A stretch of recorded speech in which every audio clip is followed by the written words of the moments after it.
In the very beginning of the second of our two parshas this week, Hashem instructs Moshe to deliver the laws contained in the parsha to Kol Adat B'nai Yisrael, literally the entire congregation of the children of Israel, and says, Ve'amarta alehem Kedoshim to you, ki kadosh ani Hashem Elokechem, and tell the Jewish people, that you shall be holy, for I, the Lord your God, am holy.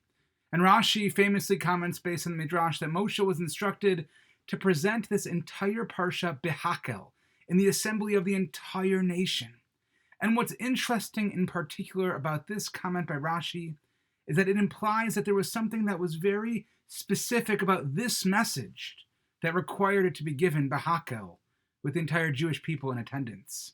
And yet, if we look towards the end of Parshat Ki Tisa, Rashi over there, in describing the procedure by which mitzvos were conveyed to the Jewish people, he writes that all the mitzvos were publicly presented to the Jewish people. And so if that's the case, what is so special about our parsha? What is the difference between Parshat Kedoshim and the other parshot, which were also given to the entire assembly of the Jewish people? And the commentaries offer a number of different approaches to this issue. Rav Eliyahu Mizrahi suggests that the presentation of other mitzvos did not require a single assembly like we find in our parsha. It was sufficient simply for those mitzvos to be taught in different groups that would assemble one after the other to hear instructions. But Parshat Kedoshim necessitated a joint assembly of the entire nation at one time. Or alternatively, he suggests perhaps only Parshat Kedoshim required the attendance of also women and children who might normally be exempt from participation in these types of assemblies. And finally, one other possibility that Maharal of Prague writes in his Gur Aryeh, he suggests that only the assembly of Parshat Kedoshim was mandatory. The presentation of the other sets of laws, there wasn't an obligation on every member of the nation to attend. But no matter what, no matter which opinion resonates with you, the obvious question that arises is, what is the singular importance of Parshat Kedoshim that would warrant such a gathering, even a mandatory gathering of the entire Jewish people? And the Medrash even tells us that Rov Gufei Torah Teluyim Ba, that the majority of Torah principles depend on the ideas of our parsha. But what does that even mean? Why does Parshat Kedoshim later demand the attendance of every member of the Jewish people? And so the Chasam Sofer suggests that an assembly of this nature reflected a fundamental quality of the Kedusha that was demanded by the ideas of our Parsha. As we know, the very beginning, the opening of the Parsha talks about Kedusha. Kedoshim to you, you shall be holy. For I, the Lord your God, am holy, Hashem tells us. And the Pasuk draws a clear association between the sanctity of God and that which is required by us as God's subjects. And somehow God's holiness needs to serve as a paradigm for the type of holiness that we pursue.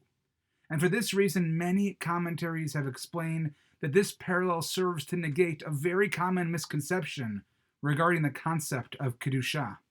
People often view holiness as synonymous with abstinence or even self-denial. To be holy, many assume, means to separate oneself entirely from the mundane and the physical, to focus exclusively on the spiritual. But God himself, the Almighty, teaches us that that is not the case. Although Hashem created the world and is infinitely greater than everything on earth, Hashem nevertheless remains closely involved in world affairs. God doesn't abandon the earth and relegate his authority to the natural forces, as some of the pagans might have thought, but rather God personally oversees every single bit of every world event. Just as Hashem's sanctity in no way undermines his involvement and interest in the world, so must our Kedusha work within the realm of the mundane rather than try to escape it. Kedusha, as required by the Parsha, known about Kedusha, Kedoshim, it challenges us to live within the natural world and only to do it at a much higher standard. And the truth is, this is hard because when we consider a life of Kedusha, it is easy, especially in today's world, for us to be tempted to isolate ourselves from other people, because this type of isolation would seem to be the best way to find holiness. There's no one to control or to make distractions or to create temptations which might compromise our pursuit of Kedusha. But more than that, a person who lived alone would be freed of the responsibilities of worrying about the needs of others or anything else for that matter, and instead could solely focus on his or her own religious development.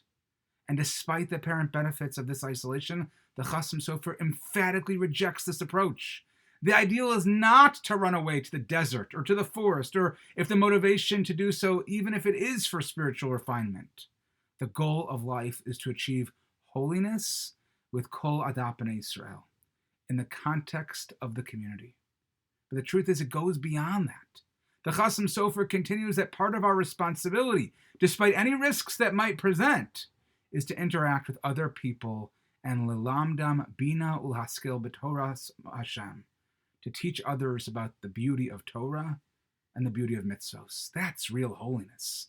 This is the definition of Kedusha. It's what God asks of us, not only as individuals, but as a community as well. And so our Parsha and the Torah challenges us to apply the mitzvos to day-to-day life as a means to Kedusha, as a means to transforming our mundane existence into one of sanctity and, most importantly, spiritual meaning. Shabbat Shalom.